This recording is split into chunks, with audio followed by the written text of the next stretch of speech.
Peter berlari mengejar mobil sekolah. Sampai di dalam mobil ia dibully temannya. Setelah turun dari mobil ia melihat wanita cantik yang ia sukai. Peter masuk ke dalam ruang laboratorium bersama para temannya. Dengan menggunakan kamera yang ia bawa dari rumah, Peter hanya fokus memfoto wanita yang ia sukai. Yang tanpa ia sadari sebuah laba-laba menempel di tangannya dan langsung menggigit tangan Peter membuatnya kesakitan. Tanpa dia sadari setelah gigitan laba-laba itu dia menjadi memiliki kekuatan. Tapi sebelumnya jangan lupa subscribe dan like dulu ya. Yang udah subscribe dan like aku doain kamu masuk surga, amin. Keesokan harinya setelah terbangun dari tidurnya, seluruh badan Peter tiba-tiba berubah menjadi sangat bagus dan berotot. Ia juga dapat melihat tanpa harus menggunakan kacamata. Sekarang Peter memiliki kekuatan jaring laba-laba di dalam tubuhnya. Ia dapat memanjat dan berpindah tempat sesuka hati. Peter berusaha keras mempelajari bagaimana cara menggunakan jaring laba-laba pada tangannya untuk berpindah tempat. Di lain tempat, seorang dokter sedang melakukan ujian. Namun ujiannya gagal yang melahirkan seorang monster pembunuh, yang dimana ujian yang ia praktekkan seorang manusia tiba-tiba terbangun dan melemparkan si dokter ini ke dunia akhirat. Ia berakhir dengan malaprakteknya. Peter yang memiliki kekuatan, ia berpikiran untuk menghasilkan uang dari kekuatan yang ia miliki. Dengan menggunakan kostum Spider-Man yang sangat polos, ia masuk ke dalam ring. Pada awalnya Peter sangat diremehkan, namun hanya satu pukulan lawannya sudah kalah dan ia berhasil mengalahkan sang juara tinju yang bertahan. Peter mendapatkan gaji pertamanya. Akan tetapi di tengah perjalanan pulang, Peter dikejutkan dengan kematian kakeknya yang dirampok. Dengan penuh kemarahan, Peter mengejar pembunuh kakeknya. Berkat jaring laba-laba pada tubuhnya, ia berhasil menangkap si pembunuh yang ternyata sebelumnya ia bertemu dengan perampok itu di tempat tinju. Peter hanya dapat bersedih karena kehilangan kakek tercintanya. Keesokan harinya Peter akhirnya lulus sekolah. Ia lalu membuat baju Spider-Man yang lebih bagus dari sebelumnya dan Peter menjadi sangat terkenal sebagai Spider-Man yang penyelamat. Melihat Peter yang dipuji-puji oleh banyak orang, monster pembunuh keluar dari tempatnya. Ia membuat kekacauan di pesta pernikahan dan menjadikan wanita yang disukai oleh Peter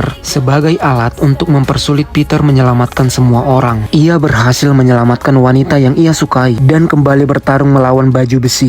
Peter berusaha melawan dengan semua kekuatan Spider-Man dan jaring laba-labanya. Akan tetapi Peter sangat kesulitan melawannya dikarenakan baju besi yang dipakai dan dapat terbang sangat cepat. Namun kemarahan Peter memuncak di saat ia mengingat kematian kakeknya. Peter berhasil melompat dari piring terbangnya dan berhasil mengalahkan si monster pembunuh yang ternyata ayah temannya. Peter lalu menyatakan perasaannya pada si wanita. Akan tetapi wanita yang ia sukai mengajaknya hanya berteman saja. Judul film ini Spider-Man tahun 2002.